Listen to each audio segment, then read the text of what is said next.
Michael, Ross, it is good to see you. it's been a It's been while, man. How you doing? it has been too long. I do get your texts, and I'm not ignoring you. It's just I'll read the text, and I should probably respond right away, and then life gets in the way. It's cool, But man. You look good. Your hair's long. it's getting pretty long. Yeah, we haven't seen each other in a while. It's going. All right, we got people piling in here. We should probably get to our topic. So I normally, when we do this Wednesday chat session and I have guests on, or even on, I do the Friday as well. I'll have whoever the guest is pick the topics, and that's normally what we do. And I know Gina probably reached out to you and said, "Hey, what do you want to talk about?" And came back Yeah, with I some stayed topic. up all night last night thinking of something, and then Yeah, right. yeah, You're trying to make me feel good. Well, we can talk about whatever you want. And I thought, well, Oh, just cool. I wanted to hit this one subject with Ross because we haven't talked about that. But first of all, I'm envying your backdrop. It's real. It's not fake. I'm in Montana, dude. I'm on vacation.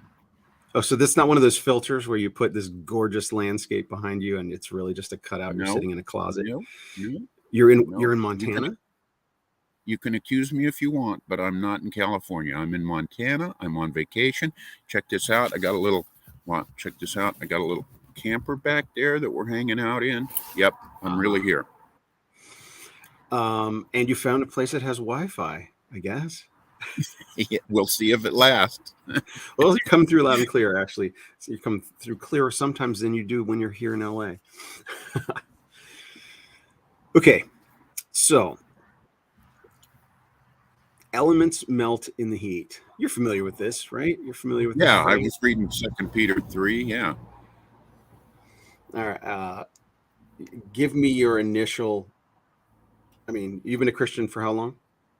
Let's be real. Homeschooling 60, isn't easy. So how does 60 years since I was 7.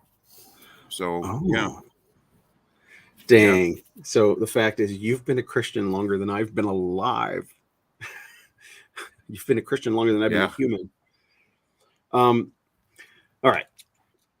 I don't know if you know where I'm going to go with this, but tell me what comes to mind for you when you read this passage, this phrase in this passage of scripture. We'll take turns. I'll tell you what comes to mind after you go first. Yeah, so the earth that we're on seems permanent, but it's a stage. It's a set. It's a set for playing out God's play that he's doing. And when this is all done, the stage is going to get struck like any stage gets taken down in a play. And this is an impermanent place that we're hanging out in that is here for a purpose to separate the good from the evil in many different ways, and then it's going to be done. All right, so let me just read, because you and I have read it, but for those watching and listening, I just want to read the 2 Peter chapter 3 verses 10 through 13. I'll just read it. But the day of I'm like, I don't know if mine is English Standard Version or something like that. But the day of the Lord will come like a thief, and then the heavens will pass away with a roar, and the heavenly bodies will be burned up and dissolved, and the earth and the works that are done on it will be exposed. Since all these things are thus to be dissolved, what sort of people ought you to be in lives of holiness and godliness, waiting for and hastening the coming of the day of God, because of which the heavens will be set on fire and dissolved, and the heavenly bodies will melt as they burn. But according to his promise, we are waiting for new heavens and a new earth in which righteousness dwells. Yep. And it goes on. Obviously, I would want to keep reading and read context. So, in your reaction to that, or your commentary on that, you started right off saying the earth that we stand upon, we feel like it's permanent. I mean, and because we're born, our lives are but a vapor, and geological spans are, exponentially vastly beyond our brief lifespan. So we were born into a circumstance where it feels like there seems to be some permanence to this, but you see this passage as referring to the physical land, the earth. And I'm gonna say, like, when I became a Christian and I came across this passage in particular, it satisfied a bunch of my pre-Christian doom and gloom beliefs and predictions. Right? Like, the Like world what? is coming to an end. The world is coming to an, like, for example, it's been in our lifetime that, well, not quite our lifetime, but just before our lifetime, maybe your lifetime, the movie Oppenheimer is coming out. What year were you born? You're 56.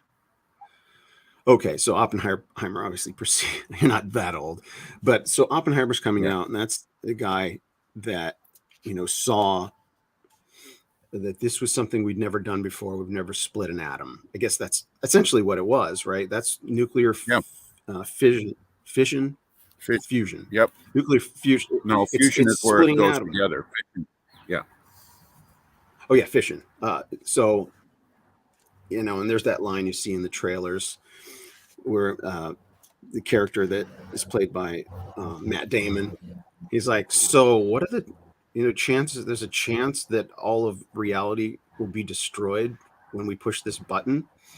What are the chances? And and the guy who plays Oppenheimer gives a one of these tiny probabilities. Like that, you and I are both science enthusiasts, so we know that science doesn't deal with 100% and zeros, right? It's all in probabilities. It's all in. It's so improbable it'll never happen, right? And so that's basically what Oppenheimer was saying back to this, Matt Damon's character in the trailer, and it's near zero, is I guess what Oppenheimer says. It's near zero that all of reality is going to be destroyed when we push this button.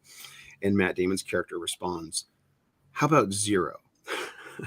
So, in our recent memory, right, of our culture, there's been the discovery of some kind of power that does melt elements, right? Technically melts elements, like the after effect of a nuclear blast.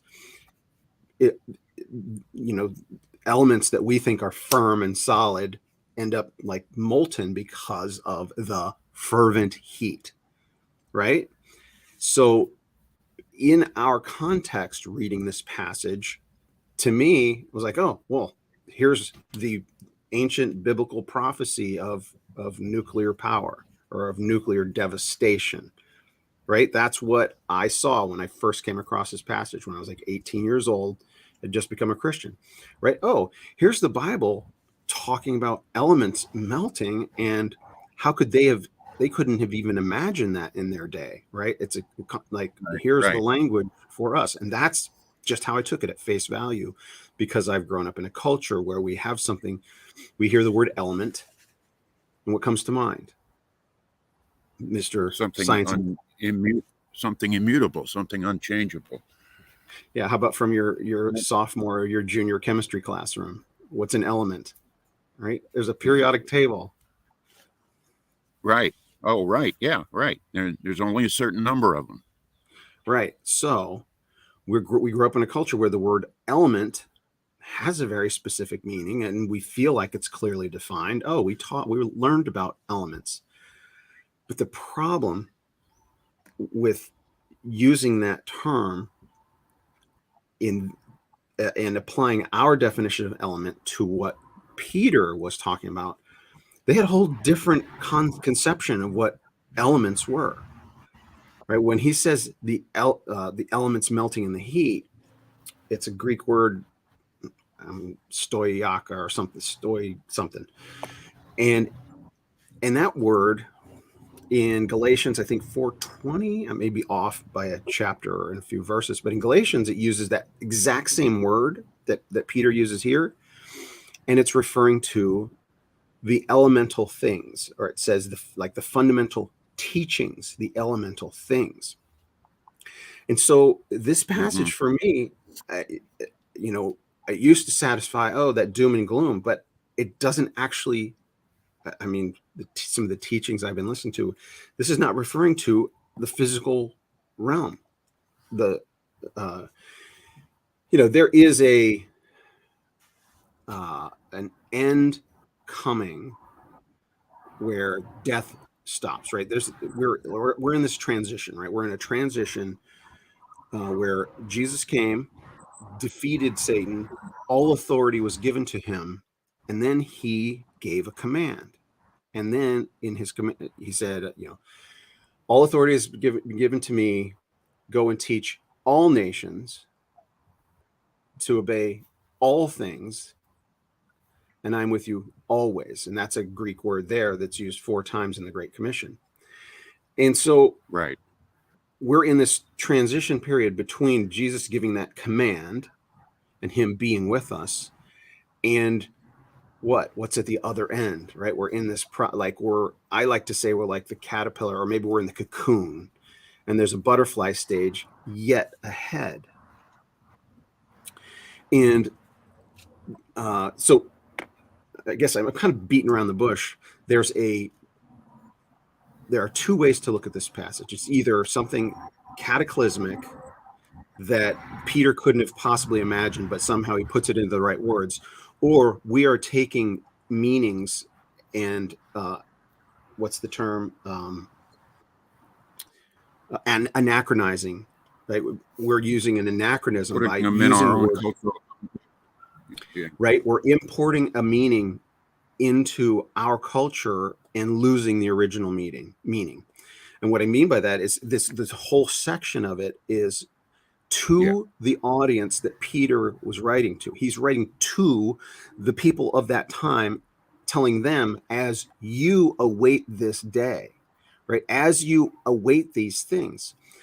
And so in more in-depth study on this passage, especially in verse 13, where it says waiting a new heaven and a new earth, it harkens back to Isaiah chapter 65 and 66 and Ezekiel 47. And so there's new heavens and new earth were always about a replacement of the old heaven and old earth, which in Jewish understanding was the Jewish system of sacrificial system, the temple, the priesthood, all of the things that were pictures of what was coming, right? The temple is what? The temple is an image of, it's an image of the Garden of Eden, but it's also an image of heaven. The Garden of Eden is a reference of heaven. It's where God dwells, where God walks. And so the establishment of the Jewish of the Mosaic law is technically the first heaven and first earth, right? In that sense, that legal system was the first heavens and the first earth, and Jesus came to replace it, not to abolish it, but to fulfill it. And that's the new heavens and a new earth, the coming of Jesus and the church age. And so essentially what there's a theological term for this type of interpretation. Are you familiar with preterism? Yeah. And partial preterism? I know the terms. I don't know what they mean specifically. So, all right. We can go in any direction with this conversation, but I don't want to put you on the spot. But I can kind of lay it out more for you if you want, just in more detail. Well, I want to say one thing real quick, and then of course you can go wherever you want. But in verse 13, it says, according to his promise, we are waiting for new heavens and new earth in which righteousness dwells, as if to imply that righteousness does not dwell in this one. We trashed it when Satan fell and when Adam and Eve fell, we broke it. And that's why it needs to be replaced. That's my understanding of it anyway. But here comes a new heaven and a new earth where righteousness dwells, where everything's going to function properly. It's all going to work. There's not going to be this sense that it's all falling apart and it's dysfunctional. That's really exciting. Yay and amen, I say to that. But that's a perfect. It's not even a segue. It's actually right in the heart of it. When you say things falling apart, the sense that things are falling apart and not functioning, what are we talking about, right? What do you mean things falling apart? We're not talking about, when I swing an axe on a tree, if I'm splitting wood, that axe would have split that wood before or after the fall, right? And so there are certain principles, like when I shuffle cards, I shuffle a deck of cards. Do you think you think in the new heavens and new earth, and you deal out the cards, everybody's going to get a royal flush every time, right? So there are principles that exist independent of, okay.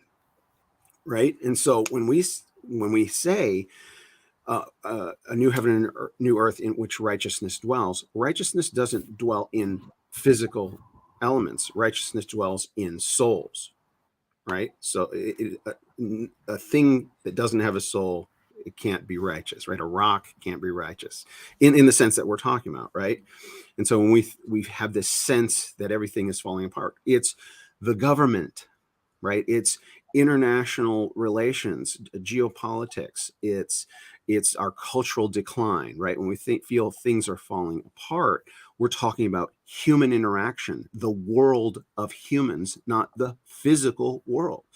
And so the new heaven and new earth in which righteousness dwells is the heart of flesh that God gave. Like, that was what was promised. There's going to be a new order, a new way of life, a new kingdom, right?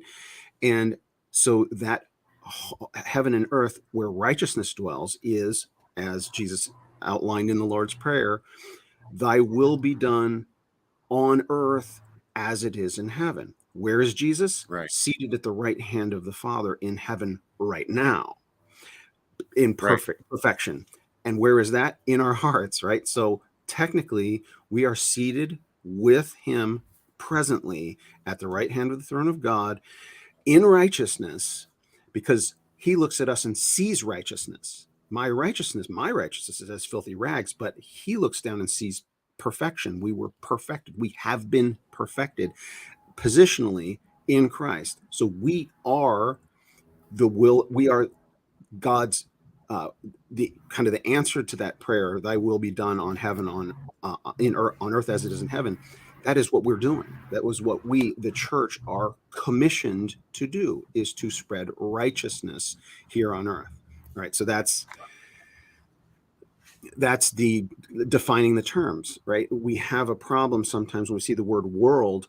There's multiple Greek words for the word world. Sometimes we see the word world in English and we think it probably means cosmos when it means aeon or epoch, right? And there's the word world is translated that way. Right. For example, I should probably have some of these memorized, but there's that passage where the gospel will preached and be taught or preached in the whole world. And that passage, the Greek word used for world there is only used one other time in Scripture, and it's when somebody's talking about Caesar taxing the whole world. I forget the Greek word, but in that sense, it's talking about the whole world known to them at the time, right? The Roman Empire. Caesar wasn't taxing South America, right? Caesar wasn't taxing Iceland. He was taxing the whole world of the Roman Empire. And so there are passages where the gospel is known in all the world. For example, in second chapter of Acts, you have Jews from the whole world gathered for the day of Pentecost, right? The high holy day for the Jews. Let's go make our pilgrimage to our home nation, Israel, and make our sacrifices. So you had people that spoke every language in the Roman Empire were gathered in Jerusalem, and they hear these people talking their languages all of a sudden. How do these people know our language, and what are they talking about? They're communicating this thing that just happened. This guy Jesus, who is the Messiah, who died and resurrected. And so in that moment, the whole world was reached because all of those people went back home with this message, right? They were all gathered. It's the reverse of the Tower of Babel, right? The reverse of the Tower of Babel is God confusing everyone and separating everyone. And then the culmination, in fact, Peter says in his speech, it's Acts chapter 2 or 3, Peter says, he quotes a prophecy of Joel. And the prophecy of Joel said, in the last days, right? The prophecy of Joel from the Old Testament says, in the last days, you're going to hear, this is what you're going to see. You're going to hear foreign languages, foreign tongues, etc.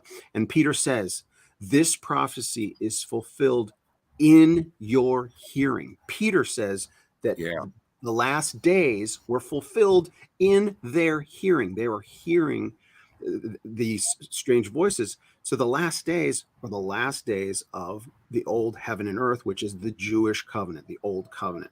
All right. So so this is kind of a mix of preterism, partial preterism, postmillennialism. But for your benefit, just for a definition in terms, I would consider myself a partial preterist, not a hyper preterist. I would, all Orthodox believers will categorize hyper preterists as heresy, partial preterism as a proper interpretation. And all preterism means is fulfilled. For example, Isaiah prophesying that the virgin shall be with child. The virgin shall be with child. Well, the preterist interpretation of that is Jesus was the fulfillment. That is a past fulfillment. That Jesus being born is a preterist interpretation of that Isaiah passage, right? That's all the word preterism itself means. But as a theological, eschatological paradigm, partial preterism is, most of Revelation is talking about the destruction of Jerusalem, the old covenant, the old world. Matthew chapter 24, when Jesus says this generation, he was talking to them. And that all of these things will be fulfilled before this generation passes away. So a preterist interpretation of Matthew 24 is the language Jesus was using is a common. Jesus, think of Jesus as an Old Testament prophet, because he was literally exactly like the Old Testament prophets. And he shifted gears into certain types of terminology, like apocalyptic language. All of the things that Jesus said in Matthew 24, you can find corollaries to in Isaiah and Ezekiel. The type of language, it's called decreation language. The stars will go black, or the stars will fall, and the sun will go black, and the moon will turn to blood. Those are not things that Jesus invented, and they're not literal things that are in the future. He's using the language of the Old Testament prophets to talk about decreation. God talks about the establishment of the law as the heavens and the earth, and the destruction of the old heavens and the earth is the destruction of the old system. Whereas, so partial preterism essentially says most of the apocalyptic literature is referring to the destruction of Jerusalem in 70 AD, but there is still yet to come. Just as in any time in history, if you make a prophecy, if you're making multiple prophecies, some will come to pass and some will still be yet to come to pass. So in 1 Corinthians 15, where Paul says that everything will be subject, or Jesus will be seated until all of his enemies are subject under his feet. And then the last enemy to be defeated is death. Right, so he will come back and take care of death. So that is yet to be in the future. So that's why it's partial preterism. The full preterism would say, all that resurrection stuff and all that, the end of death, all of that is just a metaphor for something that already happened. That's what the hyper preterists believe. And that's why it's a partial preterist is just like anybody. If you're technically a partial preterist if you think Jesus was the fulfillment of Isaiah's prophecy, of that. So that's why it's important to make that distinction. A partial preterist isn't an imperfect preterist. It's a correct type of preterism. So that just lays it out for you, the difference between hyperpreterism and partial preterism, as opposed to futurism, idealism, and historicism, the other three eschatological paradigms. I think we need to be. I'm a big fan of Mike Heiser, who just passed away a few months ago. Oh. Man, I just, I found him about 4 years ago, and I binged. I literally stopped watching everything else, and I watched 120 of his podcasts in a row. It took about 3 months to get through them. But one of the things he says that I really, really resonated with is he says, none of the systems that we use to interpret Revelation and the future stuff, whether you're, what are those words? Where you're pre-mill, post-mill, pre-mill, post-mill, pre-trib, mid-trib, pre-trib, mid-trib, post-trib, amill. He said, yeah, he says, if you really play those out, none of those systems work. They all have a flaw. I've listened to that one. I think I've heard that one. Yeah. Yeah. And I think as analytical as I am, I just love to take things apart, whether it's a physical object or an idea, and analyze it. I think we're supposed to read Revelation and just say, oh my gosh, that is some stuff that's going to happen. And pretty much stop there. Like, God wins. And it's going to be pretty glorious and really cool. But when we try to analyze it too much, we don't know when it's going to be. We don't know how it's going to be. We don't know how it's going to play out. And the Bible's pretty clear that I think that we're not supposed to go too far in trying to figure all this stuff out. What do you think of that? I think, honestly, some of that is a cop-out. I'm with you. I understand what you're saying. Okay. And in some senses, that's the case. Drilling down, sometimes we can get into the weeds and go on tangents and really lose our bearing. But study to show yourselves approved. Obviously, we are supposed to understand, right? Revelation means to unveil. Right. In Daniel, it said, seal these things up. But in Revelation, it says, open it up to understand. And so Josephus, we're almost out of time. Josephus was a godsend. Obviously, he wasn't he wasn't anointed by God as a prophet, but Josephus is counted by secular historians as, having been a contemporary and seen some of these things. And when you compare some of the things that are predicted or outlined in Revelation, and you compare them to what Josephus witnessed and people he interviewed that witnessed things, it's uncanny how close a lot of these comparisons are of the destruction of Jerusalem and some of the visual, actual, signs and wonders in the sky. Josephus interviewed people that said they saw armies in the mountaintops, like in the Old Testament, right? As the Romans were destroying Jerusalem, they saw the armies of the Lord on. So boiling it all down, Jesus coming, one of the comings, right? There's multiple comings of Jesus. There's him coming, go into the upper room and I will send a comforter. And that's referred to as a coming of the Spirit, or Jesus coming back from the dead, right? That's a coming. There's different. So every time it says, I will come again, or we have to discern what is he talking about. There's a final coming, obviously, where we'll see him face to face when death ends. But there's another coming, as in the Old Testament prophets, the day of the Lord, right? Isaiah used it. Ezekiel used it. Whenever God was going to judge a nation, it was called the day of the Lord will come.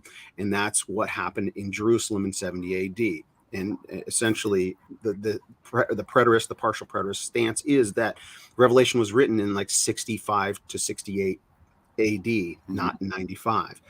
All right. We're already out of time. We got to continue this, Ross. You can come back so we can talk about this some more. Anytime. Yeah, I got lots to say. You do too. Let's keep at it. And thanks to everybody for your comments. I really appreciate it.